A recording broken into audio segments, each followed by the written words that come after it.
Le deuxième sujet, il s'agit bien évidemment de cette opération de déguerpissement, la énième du genre, depuis 2016. Finalement, on est fatigué là, que les âmes qui, chaque fois, ouais, c'est vrai que quand l'opération s'est menée en 2016, je crois que c'est en 2016. Pour la première fois, c'était en 2017.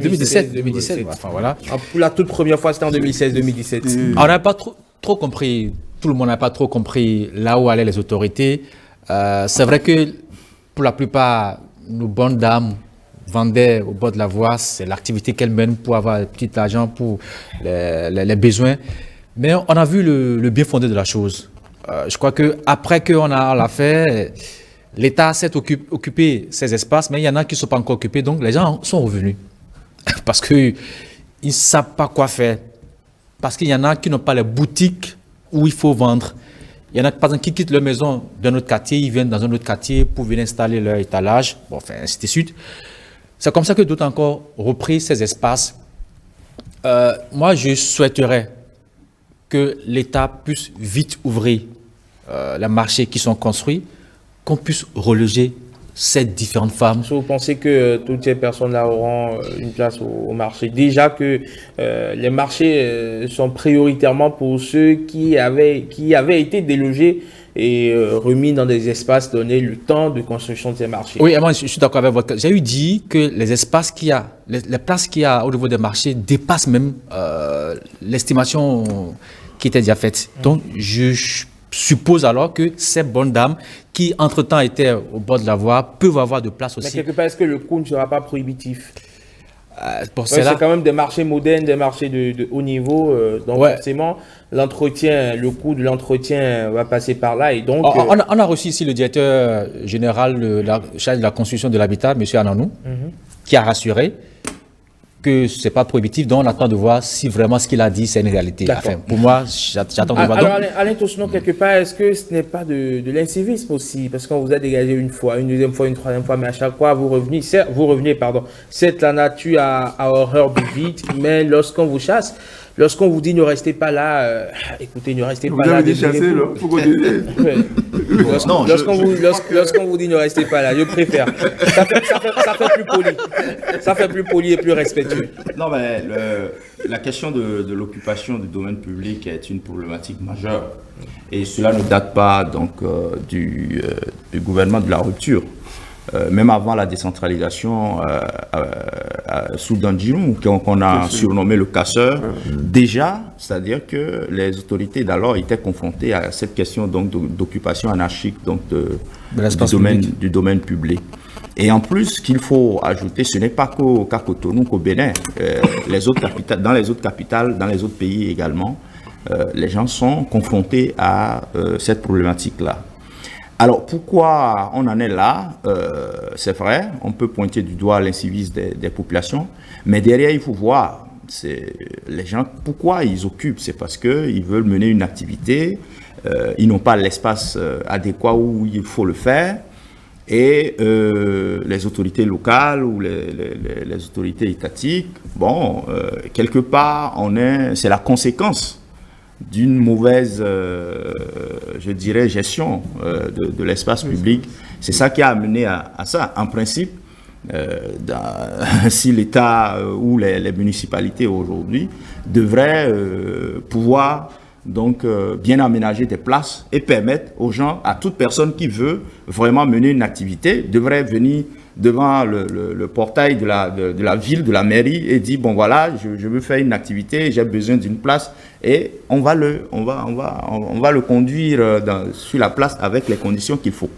Donc ça c'est vraiment en principe ce à quoi on devrait assister. Mais aujourd'hui on se rend compte qu'effectivement sur le terrain il n'y a pas suffisamment d'espace pour permettre aux gens donc de mener des activités. C'est pourquoi les gens occupent les rues, ils occupent en tout cas l'espace public.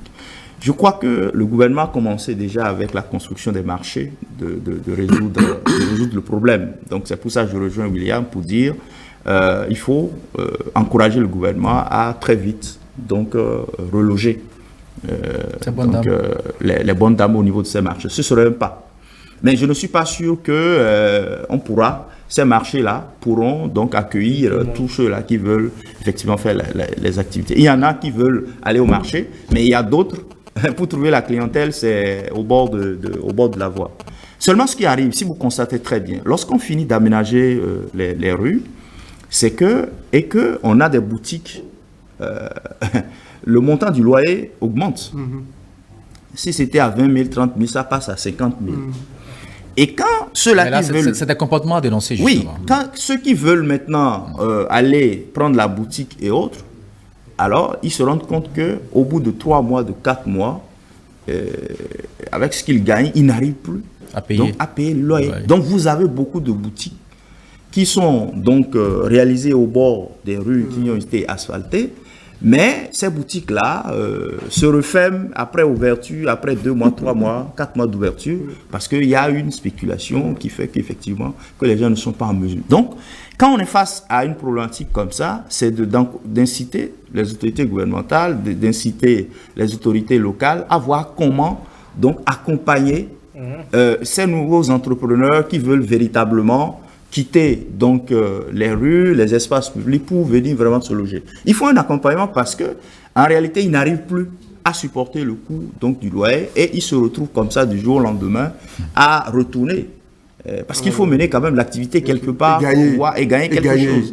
Donc je crois qu'il faut des mesures d'accompagnement qui doivent absolument aller avec cette opération donc de déguerpissement que nous soutenons tous parce que évidemment les piétons n'ont plus même de place pour marcher lorsqu'on occupe tout ça.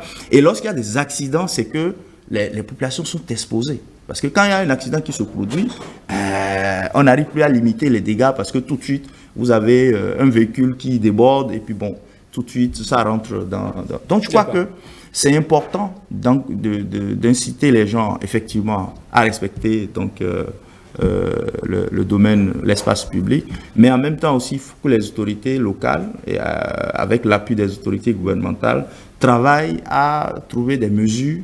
Et au-delà des grands marchés qui ont été construits, c'est aussi de voir comment trouver des marchés spécialisés, comme dans certaines villes comme Accra et autres, où dans chaque quartier, on a des marchés spécialisés. Donc aujourd'hui, c'est vrai que Cotonou fait face à un manque d'espace, mais les marchés secondaires qu'on a, donc il faut encourager le gouvernement et autres à voir comment on va redimensionner ou peut-être faire des marchés en hauteur et tout ça pour continuer à accueillir ceux-là qui veulent faire des activités. Pour que dans chaque quartier, que nous ayons des marchés spécialisés qui peuvent accueillir tous ceux-là qu'on est en train de renvoyer des rues. D'accord. Alors, M. Sabo, il y a aujourd'hui ce discours qui tente à faire croire que dès que l'État fait ses opérations de déguerpissement juste après, que l'État n'occupe pas ces espaces et donc plutôt que de renvoyer pour que ça reste vide, il faut quand même venir occuper. Non, il n'y a pas un discours pour dire on dégage et on occupe. C'est on ne reste pas là. C'est ce que l'État n'a pas dit dégager pour que je m'y mette. Non, on ne reste pas là pour raison d'esthétique, raison de beauté, raison de sécurité. Voilà. C'est ça qu'on veut. L'État n'a jamais dit quitter et moi je vais revenir. Non, mais les mairies doivent être sincères et coopérer vraiment avec le gouvernement. Allez à Godobé, vous allez voir des installations actuellement bâches qui occupent tous les trottoirs. Et on voit, il y a certains qui sont autorisés à vendre des matériels scolaires. Et on dit qu'ils ont payé. Ils ont payé à qui? L'État dit, on ne reste pas là. Et les communes disent, venez payer pour occuper. Et ce qu'on dégage, regarde tout ça. Mais on va mal interpréter le comportement du gouvernement. Donc c'est certaines mairies qui sabotent le gouvernement. Allez à Godobé, vous allez voir ça. Moi, hier, j'étais surpris. Quand la police est venue avec des délinquants qui sont, excusez-moi, qui sont venus, même des tables qui sont mobiles. On dit, on prend ça. On prend le tabouret, on casse le tabouret. Mais en face, ceux dont on casse les tabourets, regardent ces bâches-là, sous lesquelles se vendent des fournitures scolaires. Et on ne leur dit rien. On dit qu'ils ont payé à la mairie. Donc la mairie est en rébellion avec le gouvernement. Il faut sanctionner ça. Nous sommes ici pour dire la vérité. On n'est pas ici pour nous protéger des uns des autres. L'État a dit, on dégage, il faut dégager complètement. C'est ça. On n'a rien à payer à qui que ce soit. C'est ça qu'il faut faire. Et en le disant, nous demandons l'État aussi qui a commandité ces travaux, il y a ce qu'on appelle suivi et contrôle. On peut aller les contrôler pour dire, est-ce que la vision que j'imprime, l'objectif visé, est respectée par la mairie? Parce que c'est les mairies qui font les choses. Calavi, Godobé, moi je dis, il faut, je ne sais pas s'il y en a ailleurs, c'est ça que j'ai vécu. Il faut être juste et équitable envers les populations pour qu'on comprenne le sens. Peut-être que c'est une dérogation spéciale accordée. Ça ne peut pas se passer. Nous sommes dans un pays où les droits sont égaux. Puisque c'est une occupation momentanée. C'est ce que vous dites. Enfin, c'est ce que vous dites. C'est des suppositions. Non, c'est ce que les gens disent. Et ils ont cru que il y a certains qui peuvent occuper les zones où on ne doit jamais occuper. Les espaces naturels de l'eau. Et il y a des schémas directeurs d'aménagement de chaque commune. Ce n'est pas moi qui ai écrit ces documents, c'est eux-mêmes. Ils ont validé. Mais il y a des gens qui sont super puissants qu'on ne peut jamais enlever. L'État aura dépensé des milliards qui sont malheureusement des dettes pour des générations à venir et le problème des inondations ne seront jamais réglés au Bénin. Parce qu'ils sont là. Et on connaît le mal. On connaît le mal depuis Mathusalem. Mais on ne peut pas le régler. Mais quel est le mal? Le mal, oui, c'est qu'il y a des gens qui se croient super puissants, qui construisent des infrastructures qu'on ne doit jamais construire sur les couloirs naturels de l'eau. Et nous continuons de donner des milliards. On va prêter même des milliards au nom du Bénin pour maintenir ces gens-là. Et le problème n'est jamais réglé. Ce président Songolo a dit, j'ai fait des bassins ici, Y, tout ça là. Mais ce qui me manque, voilà, c'est l'argent. Mais il a fait toutes les études. Le président Talon est venu, il dit, voici l'argent. C'est les mêmes cadres qui conduisent les mêmes travaux et on a les mêmes problèmes tous les ans. Ils n'ont pas honte. Quand même. D'accord. Oui. Juste quand même. Soit tout à l'heure, juste après, vous cédez votre siège à oui, juste une parenthèse. Tout à l'heure, Alain proposait quelque chose déjà, quoi, de créer des espaces ou des marchés spécialisés. Je crois que pour le cas, par exemple, des vendeurs de fournitures, ces communes peuvent créer des espaces où ces gens peuvent aller rester ensemble là et vendre au lieu de rester au bord de la voie parce que là maintenant, il faut des fuseries. On dit qu'on paye. Des gens. On paye à qui? Je sais ce qu'il dit quoi. On casse certaines personnes et on laisse d'autres. Devant les autres. Et là, c'est pas bien quoi. Ça va créer de la frustration. Ils vont revenir. Selon les indiscrétions, les coûts reviendraient varier jusqu'à 500 000 francs CFA avec caution. C'est quoi ça? Pour l'eau et l'électricité. Selon certaines informations. Ce qu'il faut souhaiter, c'est vrai que les communes ont besoin d'argent aussi pour faire tourner les... L'État est au-dessus de tout le monde. Mais ce qu'il faut souhaiter... On ne peut pas faire deux poids, deux mesures. Ce que je dis, c'est de trouver des espaces qui sont adéquats et pour permettre à ce genre d'activité de se mener. Calavi, par exemple, c'est une commune qui a d'espace. Oui, absolument. Donc, il faut aller vers des espaces. Il faut aussi tenir compte du contexte sociologique de notre pays. Même, vous parlez des marchés modernes. Je ne pense pas que les gens peuvent aller dans ces marchés-là. Parce que la population veut aller directement aux populations de marché. Dans les quartiers, il faut accéder au changement. Non, il faut qu'on amène là-dessus, justement. Dans le quartier, on peut aménager des zones au niveau des... On fait les opérations de lotissement. Il y a des petits marchés qui sont autour des populations. D'accord, monsieur Sabo, on vous a compris. William Tchokillon, merci beaucoup. On se retrouve tout à l'heure pour la prolongation. Allez, mais avant, ici, le débat se poursuit. On va permettre à Joséa d'opiner sur la question. L'image qui choque, c'est que je n'ai pas compris dans mon pays qu'on ait autant de moyens et quand les gens sont en difficulté pour appliquer les réglementations, on prend le matériel chez des plus pauvres et on brûle devant eux. L'image là, vraiment, ce n'est pas supportable. On peut saisir le matériel. Mais dis, un matériel qui coûte peut-être 10 000 francs, dis, si tu ne payes pas 50 000, tu ne prends pas. La personne, s'il ne réussit pas, il laisse, on peut revendre. Mais brûler devant tout le monde. Casser. Et comme il a dit, quand on voit que, est-ce qu'entre-temps, on a demandé à ces gens-là payer une taxe pour faire cette activité? Alors, si au même moment, on donne des autorisations à des gens qui ont des bâches, qui font le commerce des fournitures. Vous voyez, ça fait un peu mal. Moi, je crois qu'on n'a pas encore... Nous voulons nous développer, mais essayons d'aller à un rythme acceptable. D'accord. Très bien. Maurice Tantan, bonjour. Bonjour, Rodrigue Emanamengan, bonjour à tous et bonjour à toutes. Tout comme moi et tout comme le reste des gens sur le plateau, vous êtes déportés certainement sur les trottoirs par les pays de fourniture scolaire. Non, Finalement, ça ne fait pas si mal. non, pas moi, je ne paye pas les fournitures. Vous êtes allé en librairie? Je suis allé en librairie, je suis allé. Oui, voilà. C'est très consciencieux, Oui, très oui. respectueux. Mais tout le monde n'a pas les moyens d'aller à la Tout le monde n'a pas les moyens d'aller en librairie. Je pense que ça coûte la même chose. Pas forcément, pas systématiquement. Pas systématiquement, il y a des variations. En tout cas, vous avez récolté pour nous les avis des internautes. Pourquoi, selon vous, les populations s'entêtent-elles à recoloniser les espaces publics précédemment libérés? Oui, pour la plupart des internautes qui ont réagi à cette question du jour, la raison est soit sociologique, c'est-à-dire c'est de la culture, c'est de les habitudes des gens d'aller s'installer au bord des voies, soit c'est pour des raisons socio-économiques, c'est-à-dire que les gens n'ont pas les moyens d'aller prendre une place dans un marché, payer des taxes, et donc ils préfèrent aller au bord des voies et faire leur activité, faire leur petit commerce, d'après ce que certains internautes ont expliqué. 3 commentaires qui résument l'ensemble, voilà la tendance globale sur Facebook. Aujourd'hui, c'est Dina Baba Moussa qui commence en nous disant que les populations recolonisent les espaces publics précédemment libérés parce qu'elles cherchent à mener de petites activités économiques pour subvenir aux besoins de leur famille. En l'absence d'un capital de départ substantiel, elles se voient donc contraintes de trouver un espace où elles peuvent démarrer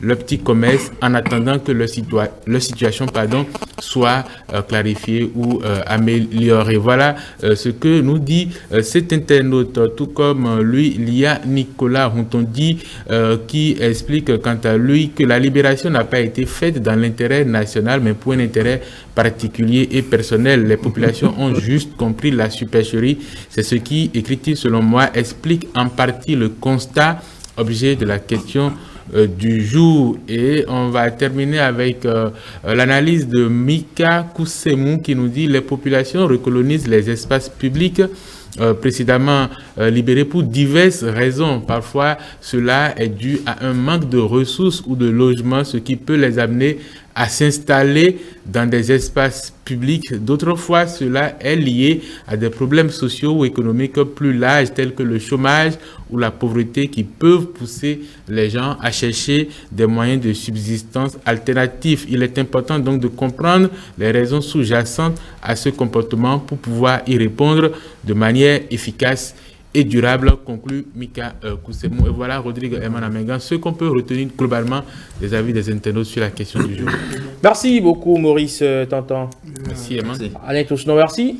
Merci. Écoutez, on va espérer que les populations puissent comprendre l'enjeu donc de cette libération et que pourquoi pas l'État puisse aussi penser à trouver un espace où reloger ces petits commerçants, ces commerçants de... Il faut tenir, lorsque les gens sont dans les bureaux, ils doivent savoir que nous avons un contexte sociologique.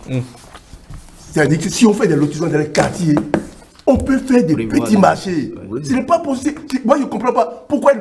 Attends, ils sont des Béninois. On ne peut pas devenir Canada ou bien France en un jour. Notre sociologie, ce n'est pas ça. D'accord. Ce n'est pas qu'on arrive à entreprendre des choses dans des boutiques fermées. Non. Nous avons c'est ça qui nous fait, c'est ça qui fait la diversité culturelle. Et nous devons respecter ça. Dans notre pays, des petits marchés qui sont tout. Regarde, comment? Si vous faites des études, vos études, fausses études là, il faut tenir compte aussi des perspectives des populations. D'accord. Et avoir dans les quartiers, à proximité, de petits marchés. De petits commerces. C'est des lieux de rencontre aussi. C'est ça, c'est pas compliqué ça. Il y a une dimension sociologique dont il faut tenir compte. Mais cela n'absout pas le fait qu'il faut aussi, faire évoluer la réflexion. Non, il n'y a aucun problème. Le développement, tu disais par l'OFREC, c'est également l'accès à un nouveau type de conscience. Non, on n'a pas. Chacun a fait son développement. On ne fait pas de développement par rapport à l'autre. D'accord. Tu fais ce développement qui te ressemble.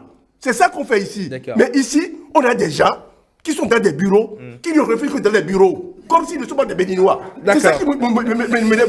Les populations aussi, on peut les interroger, tenir compte de leur mode de vie. D'accord. Et prendre des décisions qui sont conformes à leur mode de vie. Merci, monsieur Sako. Sako. Merci. Vous êtes resté fidèle à vous-même. Ni les congés, ni rien du tout ne vous feront, ne feront redescendre le mercure. Merci d'être passé sur 5 sur 7 matin. Merci, Yoda de Soudrenou. Merci, Maurice Tantan. 5 sur 7 matin, encore 2 derniers rendez-vous. Les sports de Biada, donc juste après la houille de presse de Marcel Arrosier. À tout de suite.